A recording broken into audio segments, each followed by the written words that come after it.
So we want to create emotional intelligence, and I'll show you why this is important. So what is emotional intelligence? Does anyone know? Yes, some of us do? Okay, what are you going to learn today? I'm going to show you. So the ability to understand, manage, and express emotions effectively. We all get emotional. We're all humans. But I will show you today how to manage that. They help build strong relationships and navigate social complexes. Who wants to have a strong team? Who wants to have a great connection with the team members? Right? This is what builds a strong organization for yourself, and this is the key to leadership. I asked all the RVPs and SVPs, do you take this seriously, emotional intelligence? Because again, as part of growing a team and building a team, you have to be able to support them. People that have questions and have concerns, you got to be able to help them. The more you can be, the way you can be a good leader is to be a great problem solver. That's very important. So the five components of EI. Perfect. So the first one you have here is self-awareness. So recognize their emotions and their impact. Number two is going to be self-regulation, which is controlling impulses and adapting to change. Motivation, staying driven despite challenges. Showing empathy, understanding others' emotions, and then of course, number five, social skills. So effective communication and relationship building. So we're going to go through all these phases today. So why is EI important? So you want to build trust and rapport with your prospects and your team members. When you're talking to someone and sharing the opportunity, do you just rush in, share the business, wrap it up, and then say, hey, do you want to join? Or do you build a connection with that person? Okay, just checking. Make sure everyone's awake. You build a connection with that person because you want to show them why you want them to be part of your team and why this can be very beneficial for them. This also enhances leaderships and teamwork. By building a strong team, that helps you to create a kind of what we call a family environment. Not every one of us in here is on the same team, but do we consider ourselves one family? Yeah. We all do. We're all here to support each other. You can walk to any of the leaders in here and ask a question, and we'd be more than happy to help you. Though this also helps you handle objectives with confidence. And also, too, we have here strengthen long-term relationships with basically your team members and people around you. So also remember, too, EI is not only about ACN, it's also about personal life. Because what you do in one thing, you do in others as well, too. So you also want to make sure it's reflected all around so that when you're working on yourself, this can be impactful at home and also for your ACN opportunity. So developing self-awareness. Reflect on your emotional triggers. And these emotional triggers could be your kids, it could be your loved ones, it could be an IBO, it could be anyone. But how do you handle those triggers, right? You want to keep a journal of your interactions with people. And the journal could be on a WhatsApp chat, a text to see how things are going. I also seek feedback from mentors and peers. Every single time I do a presentation, every single time I do a training, I always go and ask my upline, how did I do? Did I need to improve on anything? Did I overtalk on anything at all? I always look for feedback because I always want to improve. Kang said earlier today, we all have to remain as students. If you're not remaining as a student, you're not growing. And in order to do well overall for yourself, you need to be a student to actually be able to embrace and move forward so you can teach other people as well too. The student goes to the teacher, right? And even there's some teachers who always keep on learning. So you want to master self-reflection. So practice mindful and stress management. We all have stress, it's normal. But how do you manage it? Do you take it on other people? Or do you reflect back on what's going on and then respond to that? And that comes in here. Take deep breaths before you respond to objections. What I want everyone to do right now, take a deep breath. How does that feel? Amazing. Now, the reason why you want to do this is because as your team starts to grow, guess what will happen? You're going to have problems. You have concerns. I recently had a problem with one of my IBOs. He doesn't show up for training. He doesn't do the business properly, and that's on him. I did my best to support him, but he was trying to blame Zoom for an issue. When we looked at it, it was his issue. He didn't pay the bill. Right? So again, when I first got a message, I wanted to respond back, but guess what I did? I looked at the message and said, whoa, I can't send that message.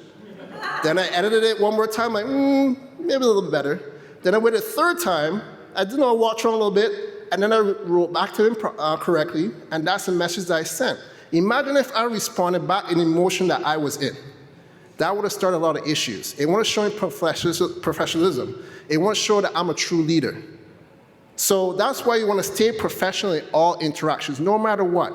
If the person gets you upset, even with our kids might do stuff. My son, we have a conversation. If he does something, I'll sit and I want to talk to him. I don't yell at him. We have an adult conversation. I've been talking to him like that since he was like 1, right? And that shows a big difference because I want to do things the same way every way. I do it at home and I do it for my business. So always pay attention to how you respond to people and how you interact with them as well too. So using motivation to succeed. So you want to set personal and team goals. Do you think the RVPs and SVPs up here had goals for themselves and for their team? Do you have a goal for your team? Do you have a goal for yourself? That's a question to ask. If you don't, make one today. Message your sponsor and tell them that you want to work on your goal and you want to make sure that you actually reach that goal right away, by the end of this month, right? So make sure you set those goals and stay positive throughout setbacks. We all have setbacks. Guess what? One of my goals to be SVP, I'm not there yet, but that's a setback. That's okay. It's a learning curve. There's stuff that I have to go through physically and mentally to be able to get to that goal, and we all have to go through the same thing as well too.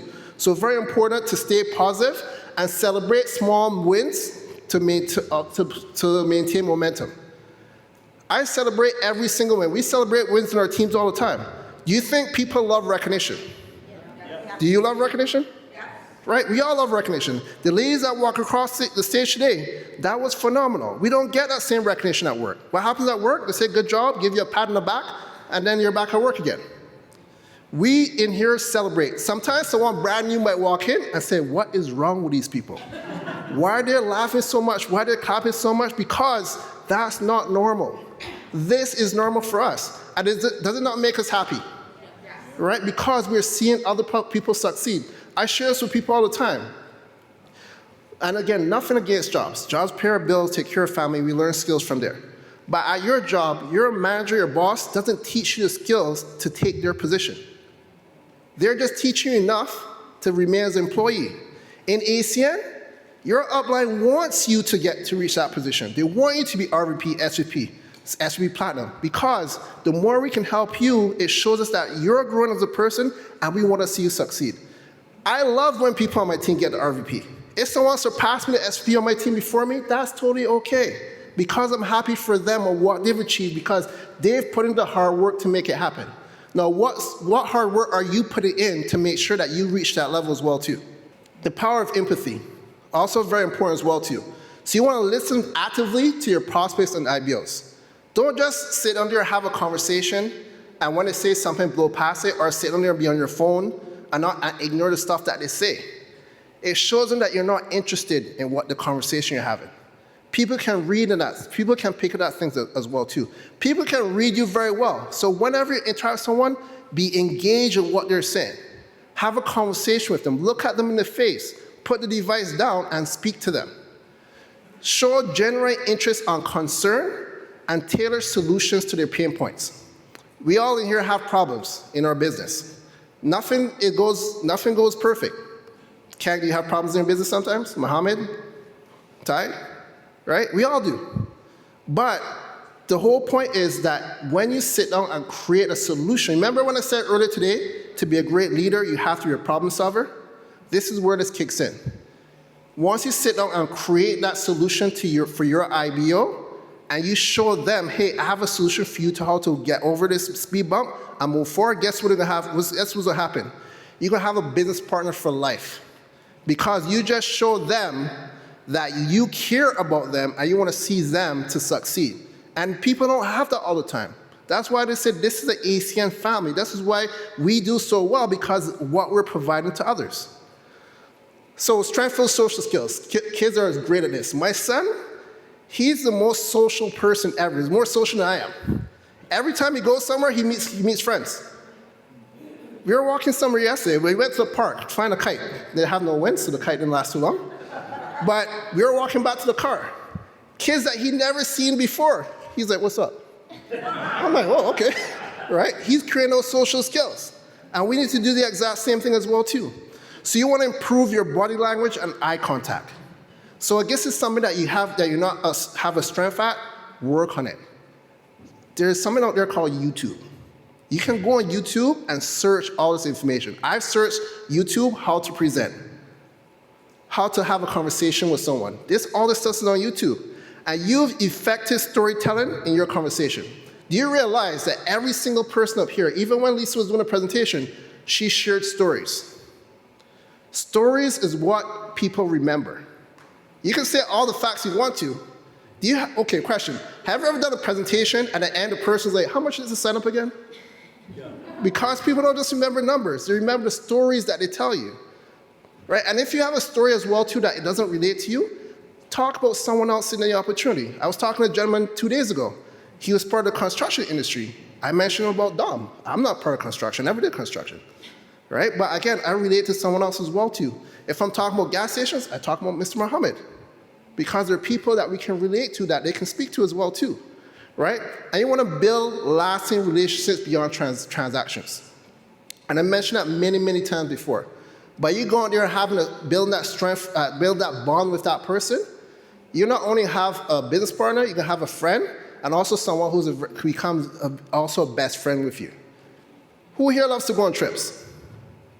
1, 2, I'm still waiting for all those hands. Nobody likes to travel nowadays? What's going on? Okay, more hands there. Okay, perfect. ACN has another trip coming up to Costa Rica. Who wants to go on that trip?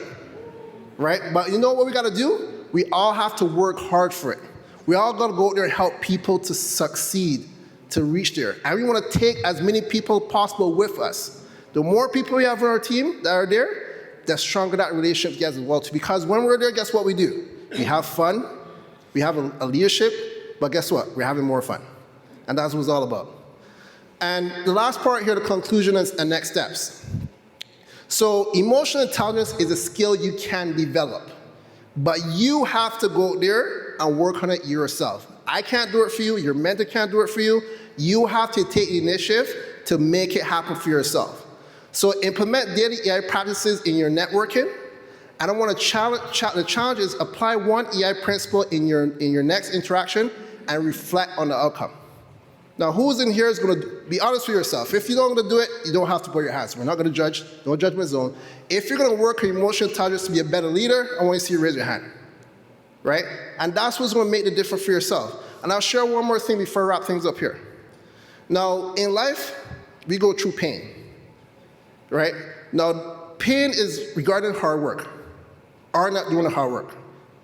So you can either take the pain and at the end of it, having regret of not putting the hard work to make it happen, or you can put yourself through pain and put through the hard work and see yourself be successful in this business. You have to make the decision for yourself, and then you can see you can be a different person. If you decide to make that happen, you can be a different person the next month, 2 or 3 months from now.